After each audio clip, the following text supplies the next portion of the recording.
যেটুকু জানা যায় প্রত্যক্ষ পরোক্ষভাবে অনেক কিছু প্রমাণ, মানে প্রমাণ বলবো না, অনেক কিছু নিদর্শন খুঁজে পাওয়া হুম, গেছে। এলিয়েন, তারপরে আপনার ফ্লাইং সসার, এই তো হুম, হুম, এই হুম। ইউএফও। শব্দগুলো।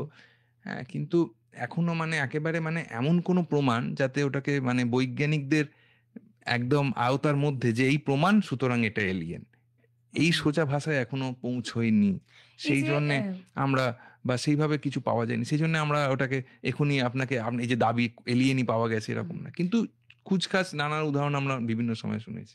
অনেক সময় পাওয়া গেছে, হয়তো যেটা হয়েছে, হয়তো যে জিনিসটা পাওয়া গেছে সেই জিনিসটা কেন সেই জায়গায় পাওয়া গেছে সেটার বৈজ্ঞানিক ব্যাখ্যাটা সেই মুহূর্তে পাওয়া যায়নি। হুম, সুতরাং সেটাকে এলিয়েনের কোটায় ফেলে দেওয়া হয়েছে।